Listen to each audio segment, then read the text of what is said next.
How's it going? Hope you're having a great day. Welcome to the shop. This is the series everyone's asking for. Knife making for the beginner. Are you ready? Here we go.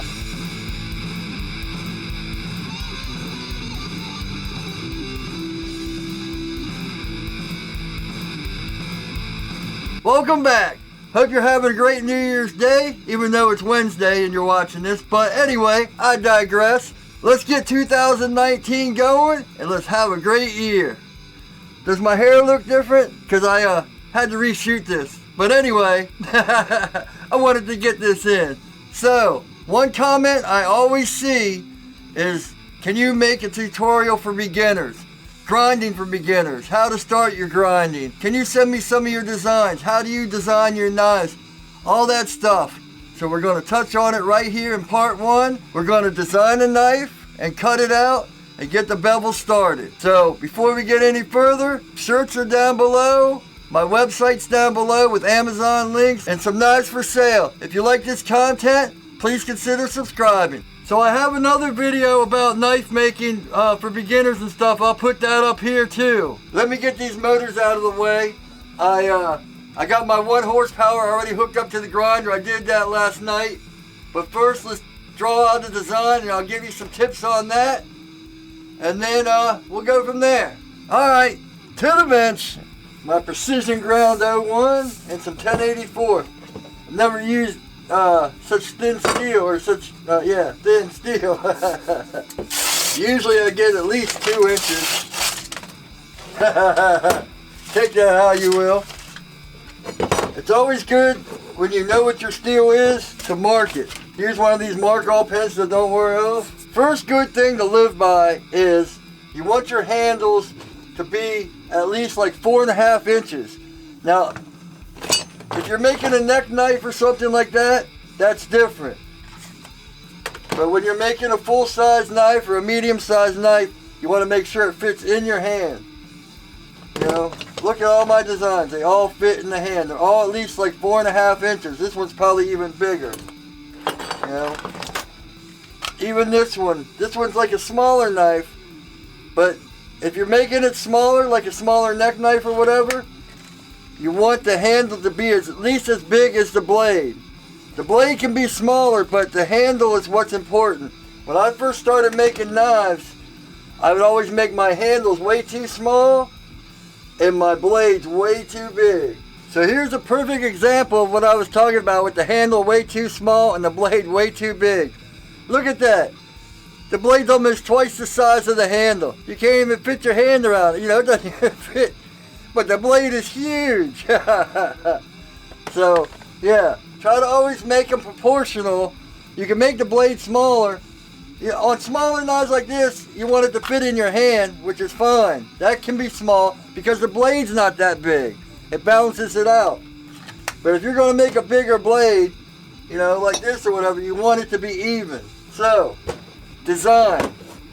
Now, design is something everyone, oh man, can you lend me your design or can I use your design? And I say no. The best advice, and I've said this a bunch of times, Google custom knives or anything about knives and find the design you like. Don't sit there and copy it note for note, you know.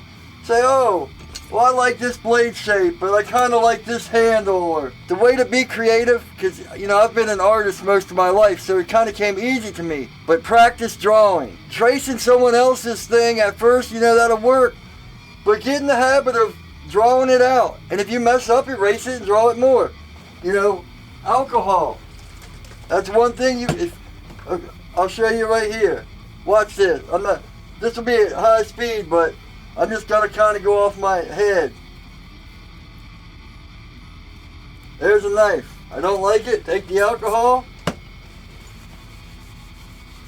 Wipes right off. Start over. Alright, I was going to say I just wiped my other one and let things off, but that's okay. So, yeah, I'm going to create a new design. It'll probably look like half of my other designs because, you know, that's kind of my style. So a good rule to live by. Oh man, that was bad.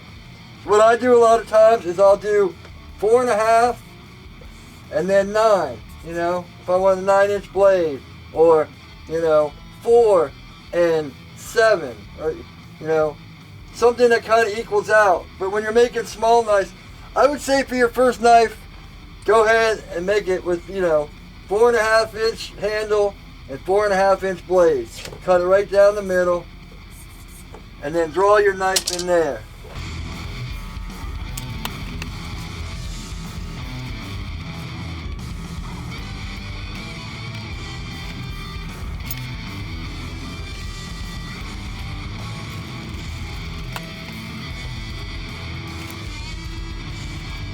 Alright, there's our basic design. I was going to make a tanto, but we'll decide not to.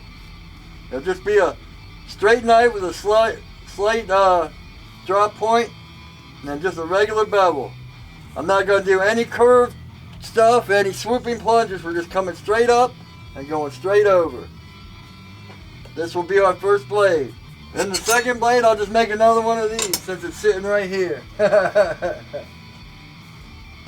If you saw that where it was soft, I didn't care about this knife, so I was sitting there prying on it and the whole thing busted out. You know, that's what happens when you have a soft part in the blade. So we'll just retrace this one. Now, honestly, what you want to do is sit down with a sketchbook or something. Go to the store, buy yourself a sketchbook, look online, find things you like and change them. Make them your own. You know, knives are knives. They all basically look the same. It's a blade coming out and the handle. Whether it's a folder or a fixed blade, whatever. Take it and take knives that you kind of like to design and make them your own. And the more you do it, the more you'll come up with your own design. It's a lot better than just tracing someone else's sketch. Alright. There's our own one. Let's see what we're going to do. The 1085, I'm just going to heat treat outside when I do the 01. Might as well get it ground now. It's raining and it's been all rainy outside, so I don't know when I'll be able to get to this. But, I mean the heat treating. But we can get them shaped and all ready at least.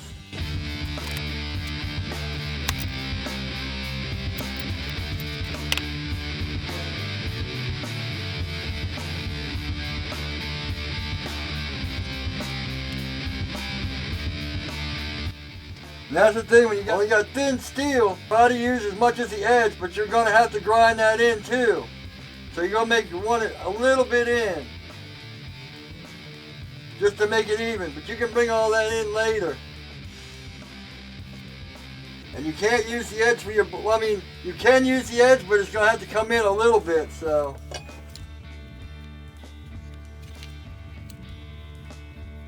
I'll just try something like that. See how that looks. Actually, I might just bring this straight up. We'll see. We'll have to see how this looks. The next part is cutting out your shape. If you can't afford a $100 bandsaw from Harbor Freight or whatever, Harbor Freight has 4-inch angle grinder. 4-inch angle grinders for 20 bucks. I haven't used an angle grinder in 2 years, but I'll show you how to cut one out, and then I'm doing the other on my bandsaw, because if you save up money, get a bandsaw, because man, it saves all the time in the world.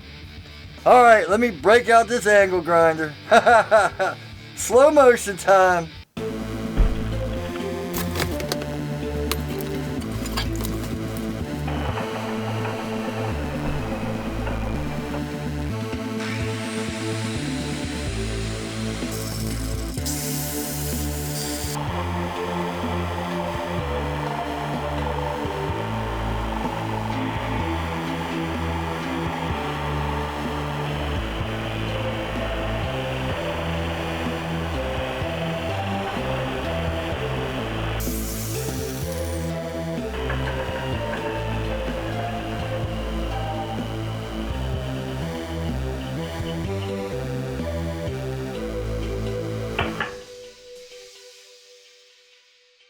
Well, that was quite miserable. I forgot how bad it was trying to cut out with it. You know, trying to get in here, just and cutting it and trying to get everything straight. I almost forgot my mask too, but Alright. We'll have no more of that. The rest of these are getting cut out quick with a bandsaw. If you can't afford all the other stuff, man, a bandsaw is one of the best investments I made. I'll tell you what, you can always put these flap discs back on and smooth it all out and shape the rest of it with that. But I'm cutting it out on the bandsaw and then we're going over to the grinder. Alright, back to time lapse.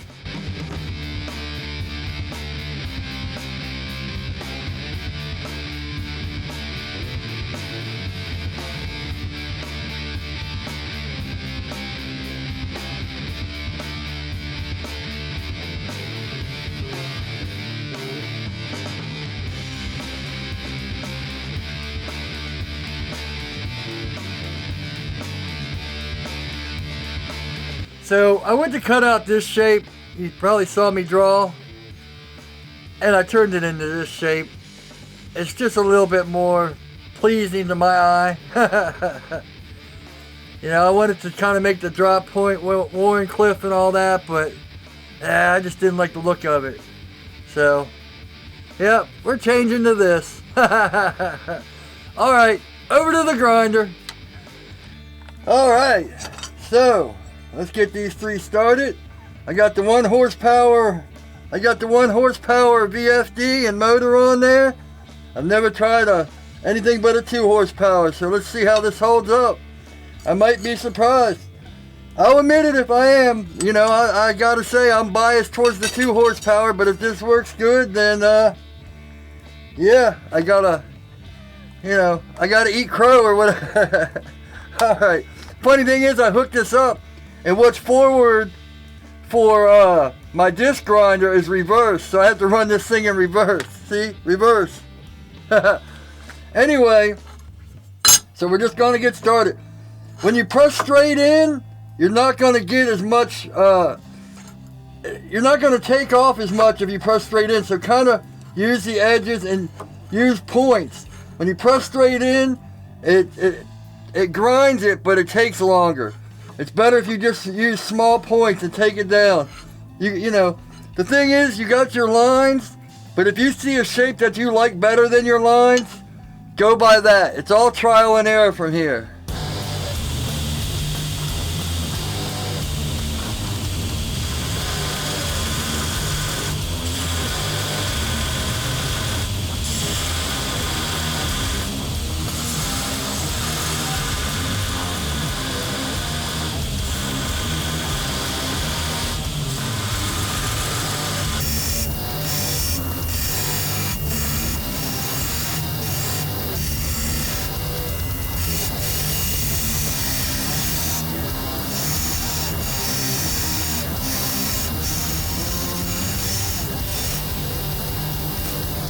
There's one thing, if you're grinding here, don't forget and grab it, because I just did that.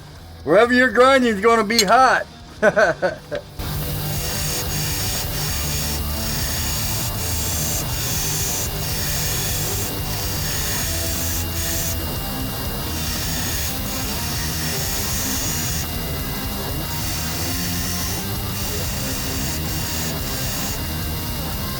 There's our basic shape. Now to get up in here, I always use the small wheels or a horizontal grinder.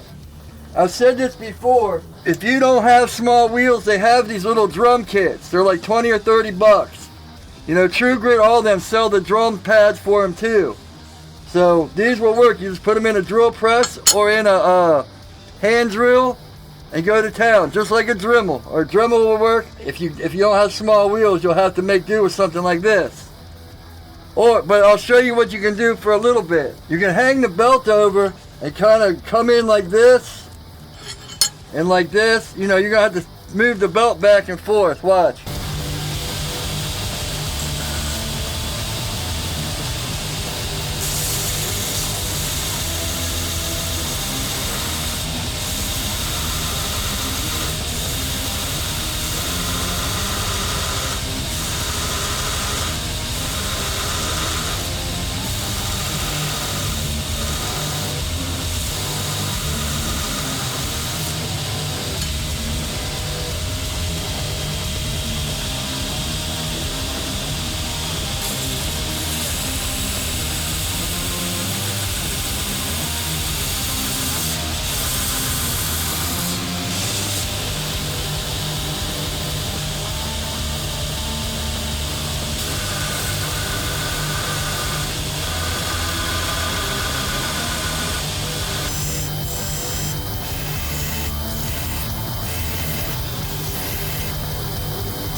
But see, this is one reason a lot of people use horizontal grinders. I started going to here, but look at the difference of the pattern. This is the same belt. I didn't change belts. Look how thick the grind is here and how smooth it's getting here. That's why we use horizontal. See how gritty this is and how smooth this is? That's what happens. You know, basically this, when I'm up here like this or going like this, it's the same thing as what I would do on my horizontal grinder. I'm trying to show it all on one grinder because a lot of you are going to say, I don't have a horizontal grinder. So I'm trying to do it all on here. Now that I got it shaped like this, I can also take this off my flat and we can do this.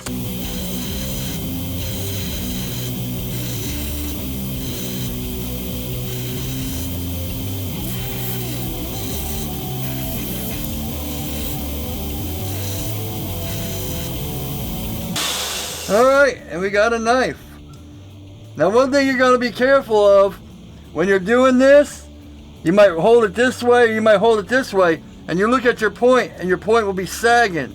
So be careful to be straight. And back here, you're going to want to look down your spine and see if it's straight. But that's why you use the platens. I mean, that's why you use these like tool rests and all that are sideways and all that. So everything stays straight. You have something to lean up against. But you can get into that later. You know, you just want to try to keep it as straight as possible. Even if you have to get like a machinist square to kind of give you a reference point of what is straight. You're going to want to try to have 90 degrees here as much as possible. And then boom. I leave this going perpendicular because I like it better for diking and striking my lines. Alright, let me go do a time lapse of the other two and then I think that'll be it.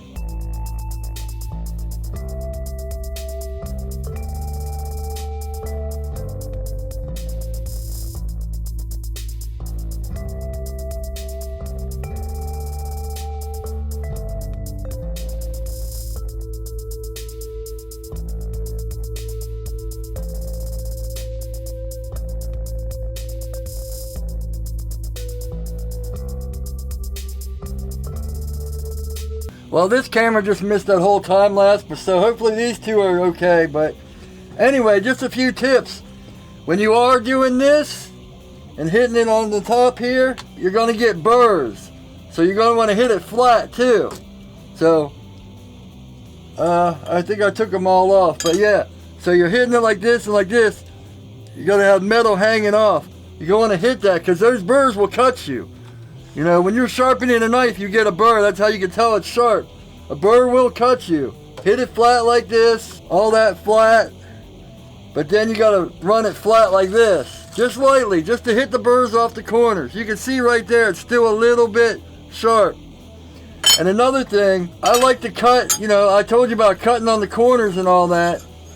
But I always shape this part before going to this part. It's easier to cut on the belt like this. You know, just a little bit, you know, bring it in and straight across and all that stuff. Bring it in, straight across. You know, you can start here and bring it and then slide it across. So, yeah. But that's about it for this one. Let's get back to the bench. So I think that's about it. They all came out pretty nice. I didn't use the horizontal grinder for any of it, I swear. All right off the grinder. You can see in here it still needs to be done sideways, so I probably will hit that on the horizontal grinder. But this, we did the whole thing with nothing but the vertical grinder. When you see little spots like that, you're going to have to use like one of those drum wheels or something. Whoops! Before you drop it, to get out those lines. You want smooth lines, and you're going to have vertical lines when you're going perpendicular with it. But that's good for Dikem. But that's all going to be in the next video. Next video is just going to be about bevels and drilling and preparing for heat treat. So it'll be pretty in-depth on how to do just straight bevels for the beginner. Make sure to subscribe if you like it. Comment, let me know if you got ideas or, you know, any suggestions or feedback about how I'm doing this. Dislike it if you dislike it. Like it if you like it. You know, either way. It's up to you. Honestly, even if you dislike it, it gives me feedback to know, hey, people like this or people don't like that. So don't think you're offending me by disliking my stuff. Either way, it really helps. Don't forget the Amazon links, knives, and shirts all down below. Hope everyone's having a good New Year's. Now I just gotta go edit this video and hopefully it'll be up tomorrow on Wednesday. Thanks for all the support. Hope you're having a great day. And as always, take it easy. Hope you're having a great day. Welcome to the shop. This is the... Welcome back. So, it'll probably be slow mo. I'll show you. Welcome to the shop. Welcome back. Okay, it is